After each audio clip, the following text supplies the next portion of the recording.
Radio Kantipur, radio राष्ट्रको। पश्चिम नवलपरासीको सीमावर्ती 10 गजा क्षेत्रमा पनि भारतीय पक्षद्वारा अस्थायी चेकपोस्ट स्थापना। बाँकीको नरायणपुरमा अवैध बस्तीका कारण सीमा छुट्याउनै समस्या।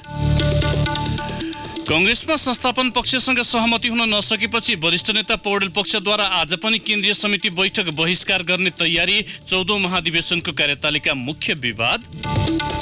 अनलाइन र ह्याकिङबाट सङ्कलित रकमको शङ्कास्पद कारोबार सम्बन्धी विवरण प्रहरीलाई दिन बैंक तथा वित्तीय संस्थाद्वारा अटेर। अनुसन्धान प्रभावित भएको प्रहरीको भनाई।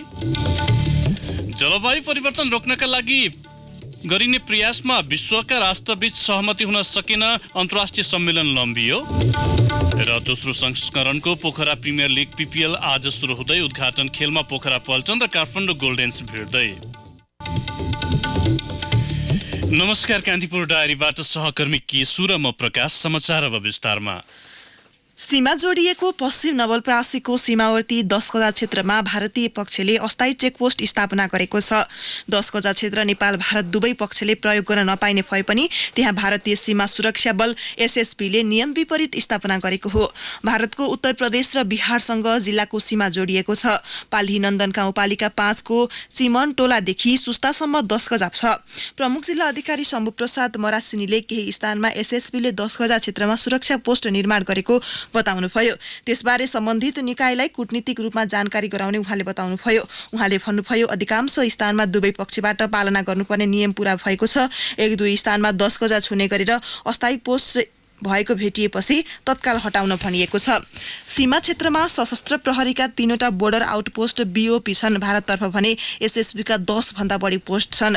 सीमा क्षेत्रमा BOP कम भएपछि अहिले पाल्ही नन्दन गाउँपालिकाको गेर्मीमा अर्को पोस्ट स्थापनाको तयारी गरिएको सशस्त्र प्रहरी बल पश्चिम नवलपरासीका उपरीक्षक भरत खनियाले बताउनुभयो। उता बाँकेको नरैनापुर गाउँपालिकाको हुलासपूर्वा गाउँपारी भारतीय बजार छ। त्यही नेपाल भारत सीमा छुट्याउने 10 गजा छ। 10 गजामै बस्ती छ। वरिपरि दुवैतर्फका बासिन्दाले बसोबास गर्नै नमिल्ने जग्गामा घर टहरा हालेका छन्।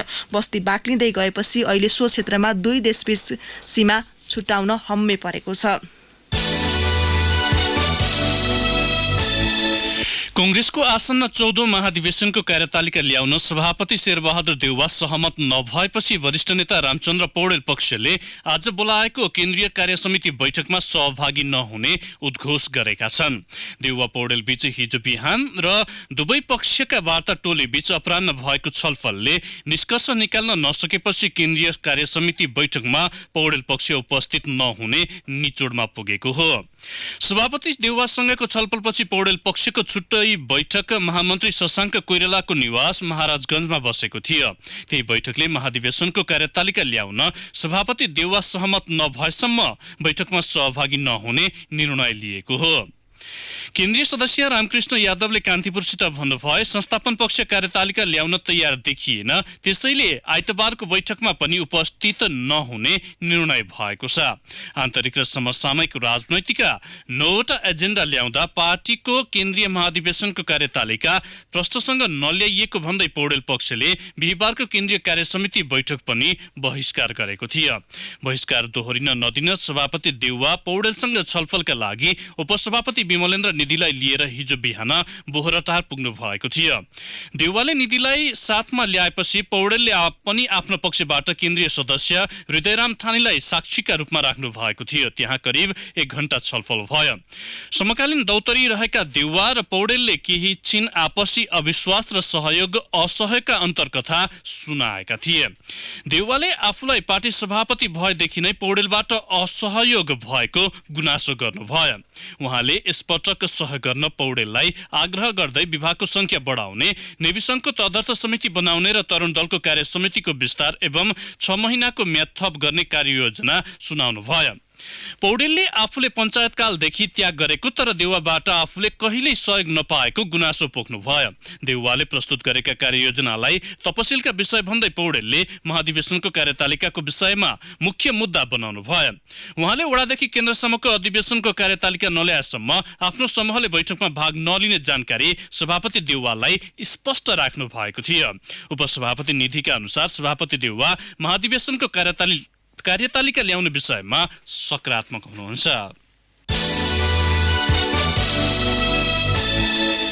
बैंक तथा वित्तीय संस्थाहरूले अनलाइन र ह्याकिङबाट संकलित रकमको शंकास्पद कारोबारमाथि छानबिनका लागि प्रहरीलाई विवरण दिन अटेर गरेका छन्। अन्तर्राष्ट्रिय ह्याकर र अनलाइन ठगीमा संलग्न गिरोहका नेपाली स्थित एजेन्ट पक्राउ परेपछि प्रहरीको महानगरीय अपराध महाशाखाले नेपाल राष्ट्र बैंक मार्फत 17वटा वाणिज्य र विकास बैंकलाई पत्र लेखेर शंकास्पद कारोबारको विवरण मागेको थियो।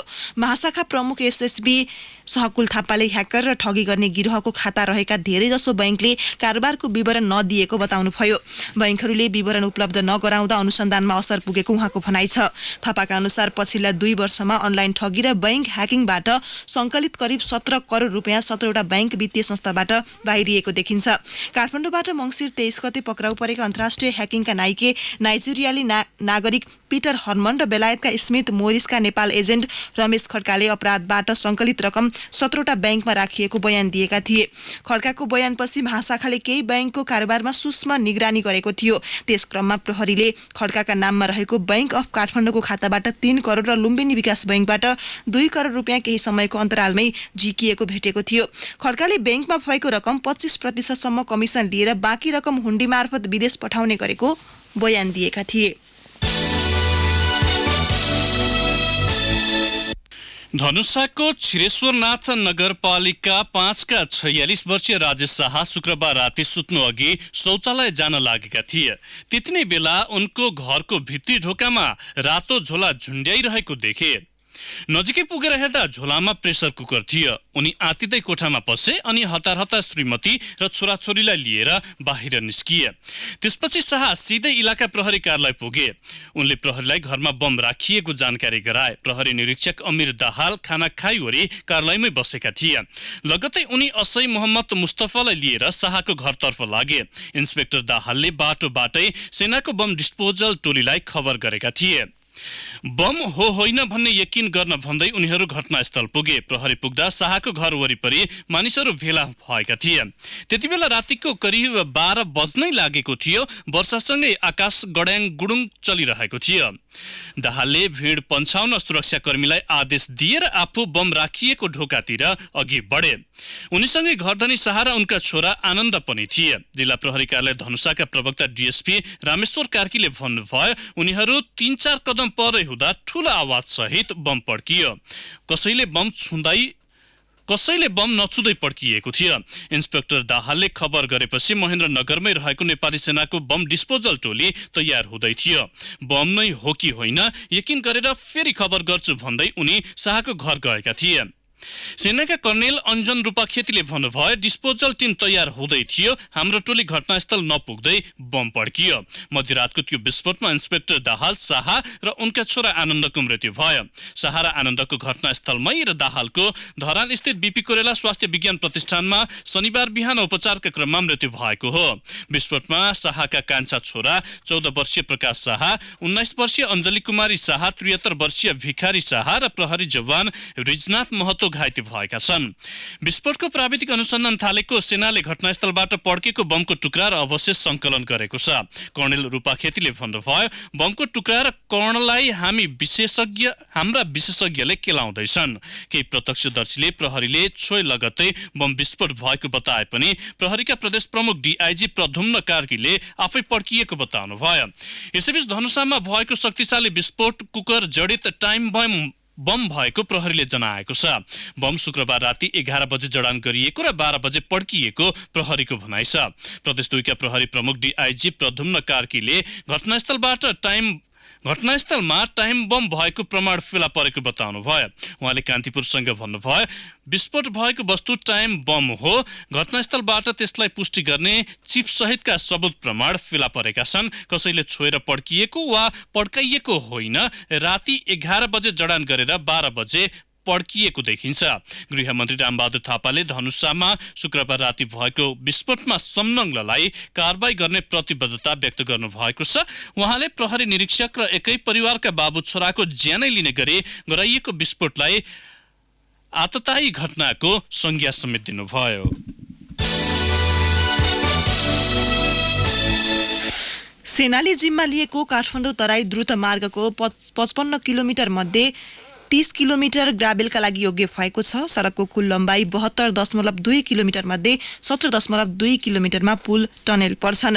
ललितपुरको खोकनाबाट बाराको निजगढतर्फ लाग्दै गर्दा चोबार पुलको आडैमा काठमाडौँ तराई द्रुत मार्गको ठूलो बोर्ड देखिन्छ, तर बोर्डमा लेखिएको नाम अनुसार काम भने देख्न पाइएको छैन, कारण यो खण्डमा जग्गा विवाद थियो। त्यसमा पनि सिकाली क्षेत्रको पुरातात्विक इलाका। यही इलाकाबाट सडक निर्माण गर्दा पुरातात्विक क्षेत्र मासिने भन्दै स्थानीयले विरोध गरे।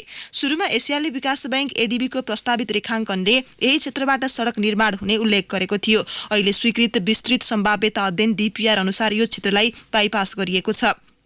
आयोजनाका कार्यान्वयन तथा अपरेसन महाशाखा प्रमुख कर्णेल विश्वबन्धु पहाडीले भन्नुभयो, पहिला सिकाली चौरबाट सडक पर्थ्यो, अहिले स्थानीयको माग अनुसार सो क्षेत्रलाई बाइपास गरेर अघि बढेका छौं। प्रारम्भिक रेखाङ्कन स्वीकृति डीपीआर अनुसार अब सडक बागमती किनार भएर जानेछ। समस्या मुआब्जाको थियो, अहिले कतै अवरोध छैन। यो खण्डको सर्वे डिजाइनको काम भइरहेको छ। पुसको पहिलो साताबाट निर्माणको काम सुरु हुने सेनाको दाबी छ। यो क्षेत्रबाट करिब 4 किलोमिटर अघि बढेपछि भने कतै सडक त कतै वाल निर्माण गरिरहेको दृश्य देख्न पाइन्छ, जुन क्रम निजगढसम्मै चलेको छ। नेपाली सेनाको निर्माण व्यवस्थापनमा 2074 जेठ 14बाट सुरु सडकले पछिल्लो समय गति लिँदै गएको छ। जता हेरे उतै पहाड, कतै भिर त कतै चट्टान नै चट्टान। ती ठाउँमा डोजरले भिरलाई सम्म बनाइदिएको देख्न पाइन्छ। ठूला पहाड काटेर फराकिलो बनाइएको छ। कान्तिपुर डायरीमा अब ब्रेकको पालो। कान्तिपुर डायरीमा अब बाँकी प्रसङ्ग। नेकपा नेता माधव कुमार नेपालले सरकारले आफ्नो काममा सुधार गर्नुपर्ने बताउनु भएको छ। विराटनगरमा हिजो पत्रकारहरूसँग कुराकानी गर्दै उहाँले सरकारको काम गराइमा निकै कमी कमजोरी रहेकाले जनताका गुनासो र आलोचना धेरै भएको बताउनु भयो। उहाँले भन्नुभयो, जनताले काम गरेर देखाई सुध्रने मौका दिएको छ, तर जनभावना अनुसार सरकारले काम अघि बढाउन सकेको छैन। त्यसैले कमी कमजोरी खोजेर सरकारले सुधार गरी अघि बढ्नुपर्ने आवश्यकता छ। जनताले आफ्नो असन्तुष्टि उपनिर्वाचनको मत परिणाममा प्रकट गरिसकेकाले सरकार सचेत भएर अघि बढ्नुपर्ने नेपालको भनाइ थियो। चितवन मेडिकल कलेज सीएमसीले शुल्क समायोजनको प्रतिबद्धतासहित विद्यार्थीलाई परीक्षामा सामेल हुन अपिल गरेको छ। पछिल्ला 4 शैक्षिक सत्रको शुल्क फिर्ता वा समायोजनको माग राख्दै विद्यार्थीले परीक्षा नलेख्ने अडान राख्दै आएका थिए। सीएमसी प्रशासनले हिजो विज्ञप्ति निकालेर सरकारसँग 2 बुँदे सहमति गरी पनि आफ्नो कलेजले अन्य शैक्षिक कार्यक्रमको शुल्क समेत समायोजन गर्न लागेको जनाएको छ। सीएमसी प्रशासनले 6 बुँदे प्रतिबद्धतासहित विद्यार्थी तथा अभिभावकलाई समायोजित शुल्कको जानकारी लिन कलेजको कैलाशनगर स्थित लेखा शाखामा एक साताभित्र सम्पर्क गर्न अनुरोध गरेको छ। मङ्सिर 10 मा सरकार र मेडिकल सञ्चालक बीच 2 बुँदे सहमति भएको थियो, जसमा एमबीबीएस र बीडीएस का पछिल्ला 2 शैक्षिक सत्रमा लिएको अतिरिक्त शुल्क मङ्सिर 11 बाटै समायोजन गर्ने भनिएको थियो। सरकारले वैदेशिक सहायता वा ऋण सोझै नलिन प्रदेश र स्थानीय तहलाई निर्देशन दिएको छ। अर्थ मन्त्रालयले अन्तर्राष्ट्रिय सन्धि सम्झौताको अधिकार सङ्घको कार्यक्षेत्रमा नपर्ने भन्दै नेपाल सरकारको स्वीकृति नलिई सोझै विकास साझेदारहरूसँग सहायता स्वीकार नगर्न एवं सहायताका लागि सम्झौता नगर्न प्रदेश र स्थानीय तहलाई परिपत्र गरेको हो। मन्त्री परिषद बैठकको निर्णय बमोजिम अर्थले पनि परिपत्र गरिसकेको छ। प्रदेश र स्थानीय तहबाट दात्री निकाय, समुदाय वा लगानीकर्तासँग नेपाल सरकारसँग समन्वय नगरी सहायता वा ऋण स्वीकार गर्ने सम्भावनालाई ध्यान दिनुपर्ने आवश्यकता महसुस गरेर मन्त्री परिषद बैठकले परिपत्रको निर्णय गरेको हो।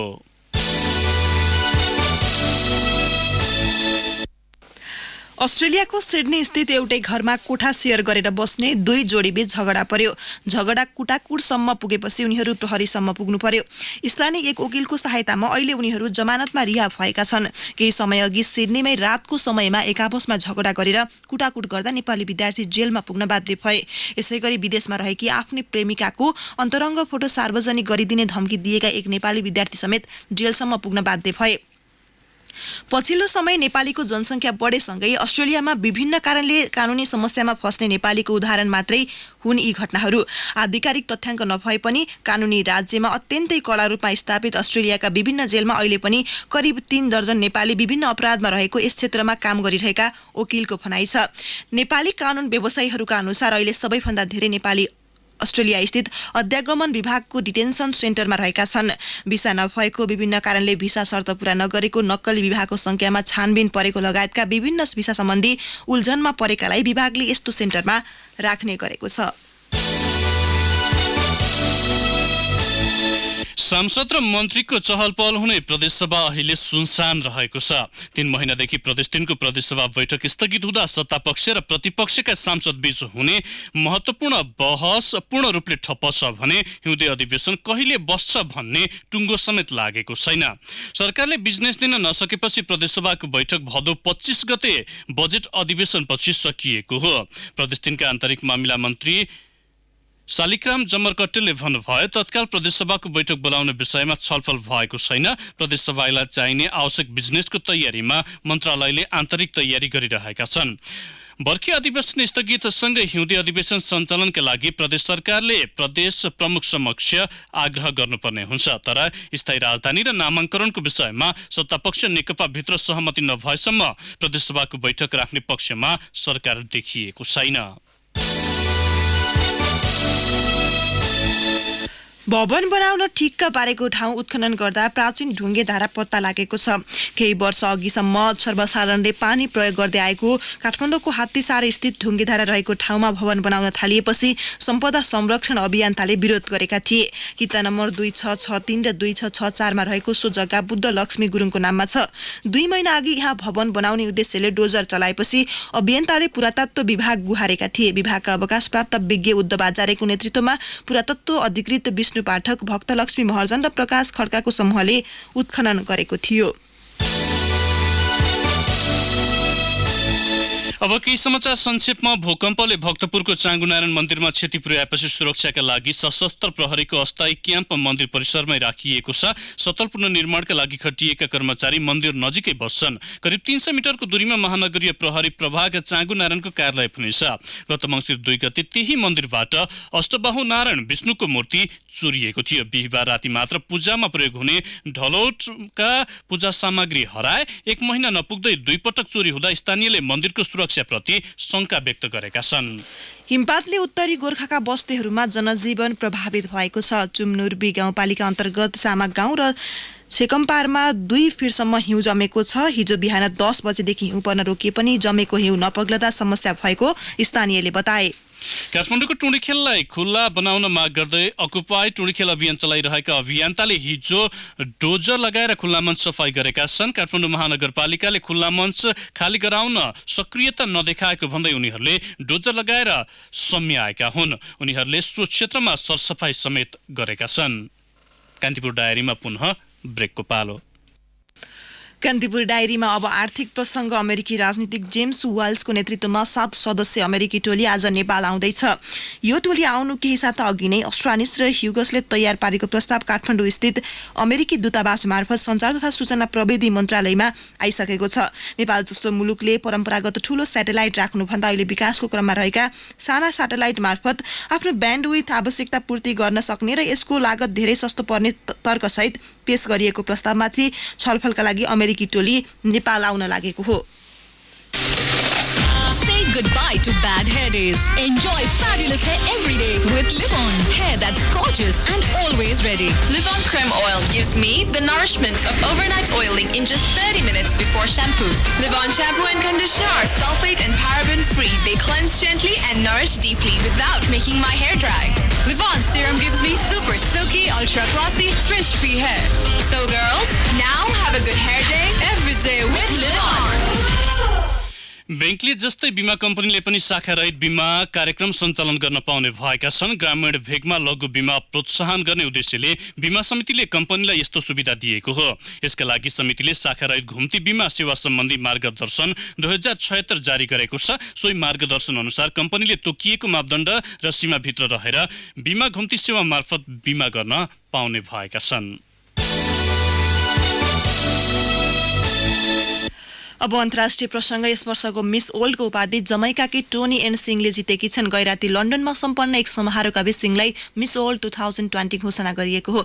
यस्तै फर्स्ट रनर अफ फ्रान्स र सेकेन्ड रनर अफ इन्डियाले जितेको छ। नेपालकी अनुष्का श्रेष्ठ टप 12 सम्म पुगेकी थिइन्। यस्तै उनले मिस वर्ल्डमा महत्त्वपूर्ण मानिएको ब्युटी विथ पर्पस र मल्टिमिडिया अवार्ड पनि हात पारेकी छन्। संयुक्त राष्ट्रसङ्घले आयोजना गरेको जलवायु सम्बन्धी सम्मेलन लम्बिने भएको छ। जलवायु परिवर्तन रोक्नका निम्ति गरिनुपर्ने प्रयासमा विभिन्न मुलुकबीच सहमति हुन नसक्दा थप छलफलका लागि सम्मेलन लम्ब्याइएको छ। सन् 1991 पछि पहिलो पटक विस्तृत र अभूतपूर्व रूपमा जलवायु परिवर्तनका विषयमा छलफल भएको सोही सम्बन्धी अध्ययन गरिरहेका वैज्ञानिक एल्जन मेयरले बताउनुभयो। सन् 2020 सम्म कार्बन उत्सर्जनलाई सीमित गर्न नयाँ लक्ष्य प्रदान गर्ने तयारी भइरहेको छ। सन् 2015 मा पेरिसमा भएको सम्झौतामा पृथ्वीको बढ्दो तापक्रमलाई 2 डिग्रीसम्म झार्ने सहमति भएको थियो। कान्तिपुर डायरीमा अब खेल प्रसङ्ग दोस्रो संस्करणको Pokhara premier league PPL cricket आज सुरु हुँदैछ। प्रतियोगिता हिजो सुरु हुनुपर्ने भए पनि वर्षाका कारण एक दिन सारिएको हो। उद्घाटन खेलमा साबिक विजेता पोखरा पल्टन र काठमाडौँ गोल्डेन्स वारियर्स बीच प्रतिस्पर्धा हुनेछ। पुस 12 सम्म पोखरा रङ्गशालामा हुने प्रतियोगितामा 6 शहरको नामबाट निर्मित फ्रेन्चाइज टिम बीच प्रतिस्पर्धा हुनेछ। हरेक टिमले 3 सम्म विदेशी खेलाडी अनुबन्ध गर्न सक्नेछन्। अघिल्लो संस्करण भन्दा विदेशी खेलाडीको कोटा बढाइएको हो। लिग चरणमा शीर्ष स्थानमा रहने टोलीले सिधै फाइनलमा स्थान बनाउनेछ। दोस्रो र तेस्रो हुने टिम बीच इलिमिनेटर खेल हुने प्रावधान छ। Pokhara Paltan, Chitwan Rhinos, Dhangadhi Blues, Butwal Blasters, Kathmandu Goldens र विराटनगर टाइटन्स टिम प्रतियोगितामा सहभागी हुनेछन्। अब मौसम सम्बन्धी जानकारी। काठमाडौँ उपत्यका सहित देशभरका अधिकांश स्थानमा बदली हुने जल तथा मौसम पूर्वानुमान महाशाखाले जनाएको छ। पश्चिमका केही स्थानमा वर्षा र हिमाली भूभागमा हिमपातको सम्भावना रहेको महाशाखाले जनाएको छ। केही बेर अघि 8 डिग्री सेल्सियस मापन गरिएको काठमाडौँ उपत्यकाको अधिकतम तापक्रम आज 18 डिग्रीसम्म पुग्नेछ। सूर्योदय बिहान 6 बजेर 47 मिनटमा भयो भने सूर्यास्त भरे साँझ 5 बजेर 11 मिनटमा हुनेछ। हवस् त कान्तिपुर डायरीको यो बुलेटिन यही सकिन्छ। 8 बजे डेभलपमेन्ट एन्ड इकोनोमिक्स डायरीका साथ उपस्थित हुने नै छौँ। केशु र प्रकाश आज्ञा माग्छौँ। नमस्कार। सूचना र मनोरञ्जनको संवाहक रेडियो राष्ट्रको रेडियो कान्तिपुर।